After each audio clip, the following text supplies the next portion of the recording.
Cost ഗാർഡിന്റെ helicopter മോശം കാലാവസ്ഥയെ തുടർന്ന് ചേലാട്ടിലുള്ള ഫുട്ബോൾ ഗ്രൗണ്ടിൽ ലാൻഡ് ചെയ്തു. കാലാവസ്ഥ അനുകൂലമായ ശേഷമാണ് ഹെലികോപ്റ്റർ പിന്നീട് പറന്നുയർന്നത്. ഹെലികോപ്റ്ററിന്റെ അപ്രതീക്ഷിത ലാൻഡിംഗ് പ്രദേശത്ത് അല്പനേരം ആശങ്ക പരത്തിയിരുന്നു.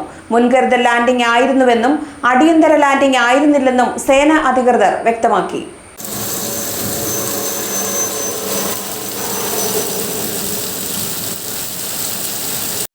ഇന്ത്യൻ കോസ്റ്റ് ഗാർഡിന്റെ ചേതക് ഹെലികോപ്റ്റർ വ്യാഴാഴ്ച ഉച്ചയ്ക്ക് 12:30യോടെയാണ് ചേലാട് സെന്റ് ഗ്രിഗോറിയസ് ഡെന്റൽ കോളേജിന്റെ ഫുട്ബോൾ ഗ്രൗണ്ടിൽ ലാൻഡ് ചെയ്തത്. മോശം കാലാവസ്ഥയെ തുടർന്ന് മുൻകരുതൽ എന്ന നിലയിലുള്ള ലാൻഡിംഗ് ആയിരുന്നു ഇത്. ശക്തമായ മഴയും കാറ്റും ഇടിമിന്നലും ഈ സമയത്തുണ്ടായിരുന്നു. 1 മണിക്കൂറോളം കഴിഞ്ഞ് ഹെലികോപ്റ്റർ തിരികെ പറന്നുയരുകയും ചെയ്തു.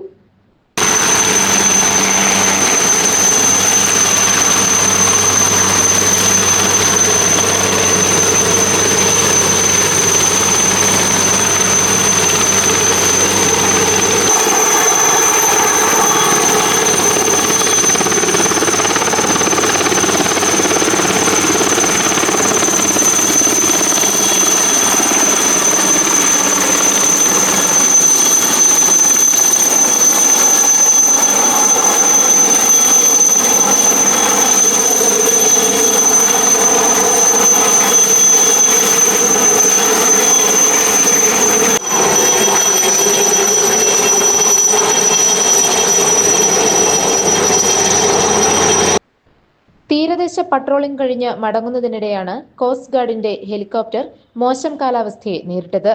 4 സേനാംഗങ്ങൾ ഹെലികോപ്റ്ററിൽ ഉണ്ടായിരുന്നു. ഏതാനും തവണ വട്ടമിട്ട് പറന്ന ശേഷം സുരക്ഷിതം എന്ന് ഉറപ്പാക്കിയ ശേഷമാണ് ഹെലികോപ്റ്റർ ഗ്രൗണ്ടിൽ ഇറക്കിയത്. കോളേജ് അധികൃതർക്ക് ഇത് സംബന്ധിച്ച് മുൻകൂട്ടി അറിയിപ്പുകളൊന്നും ലഭിച്ചിരുന്നില്ല.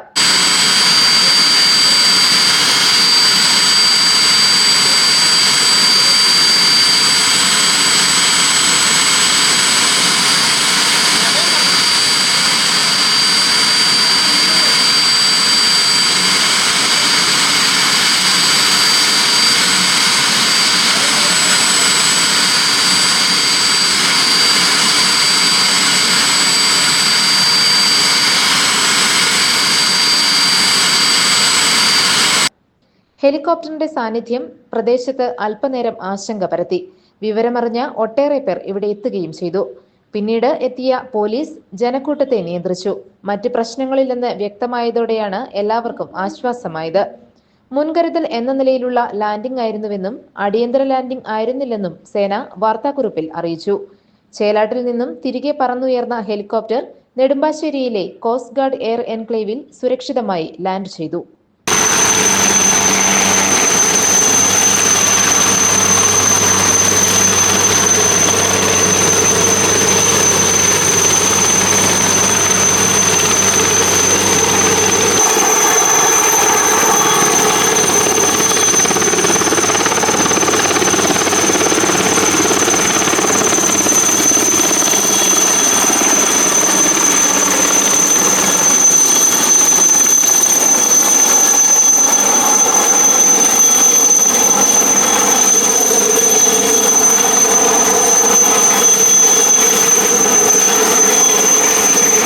GTV news, Kothamangalam.